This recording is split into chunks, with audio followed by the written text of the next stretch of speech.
député Alexandre Portier.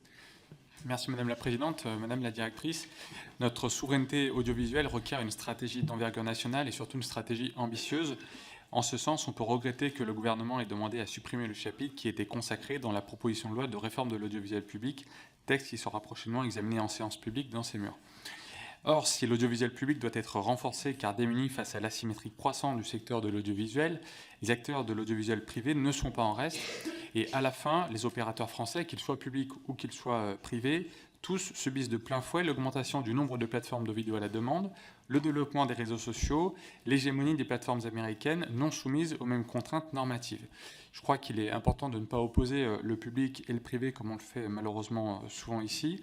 C'est d'une stratégie nationale dont nous avons besoin. Donc je souhaiterais savoir comment votre direction travaille précisément en ce sens, en particulier pour peser à l'échelon européen et comment vous intégrez l'IA, l'intelligence artificielle, dans cette stratégie. Je vous remercie.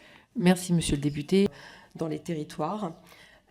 Sur l'intelligence artificielle dans les médias, peut-être pour vous dire que l'utilisation de l'intelligence artificielle n'est pas nouvelle, même si là on a un essor lié au récent progrès de l'intelligence artificielle générative.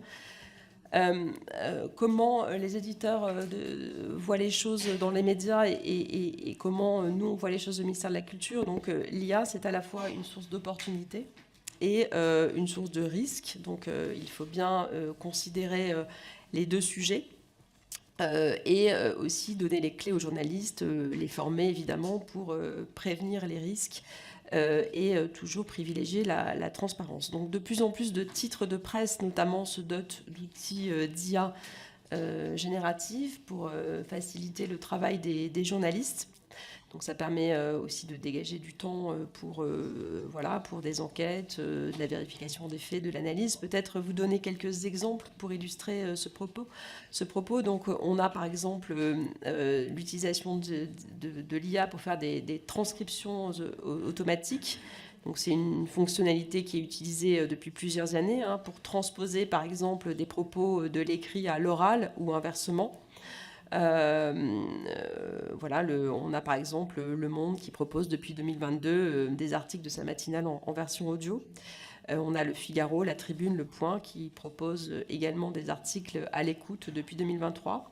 On a des outils de traduction automatique d'articles, donc des résumés automatiques d'articles, du traitement de masse de données. Et bien évidemment, l'utilisation de l'IA pour détecter de l'actualité. Par exemple, France Info utilise un logiciel pour détecter des événements d'actualité imprévisibles sur Twitter et maintenant sur X. Et Contexte, par exemple, utilise ChatGPT pour scanner des nouvelles publications sur des sites utiles à ses journalistes.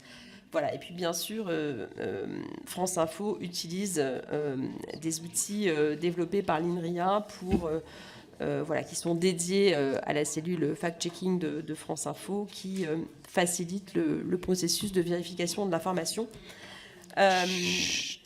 Voilà, donc ces outils doivent être une aide au travail des médias et des journalistes, mais il faut évidemment être conscient des limites et la nécessité d'encadrer les usages.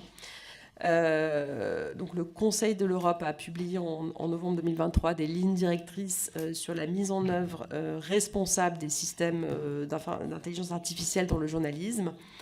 Et puis de nombreux médias aussi s'engagent sur des chartes de l'usage de l'IA.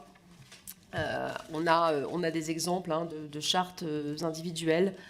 Le Monde, le groupe Les Échos, Le Parisien, Le Figaro ont des exemples de chartes sur une série d'engagements de l'usage de l'IA avec des principes directeurs, des principes de transparence et de traçabilité dans l'usage de l'IA. Et puis, bien sûr, on a des initiatives collectives.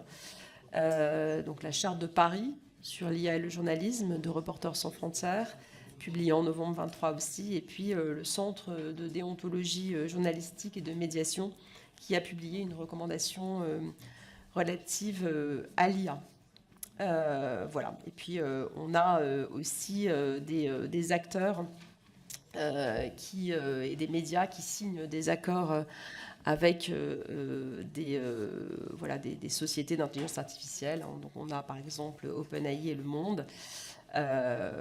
Et puis d'autres initiatives en cours. Et donc ce qu'on regarde aussi, comment on arrive à faire que parfois les négociations puissent se faire collectivement, puisque en regroupant ces forces, les éditeurs de presse pourraient aussi négocier groupés, ce qui pourrait être intéressant, comme on a tenté de le faire sur les sujets de droit voisin.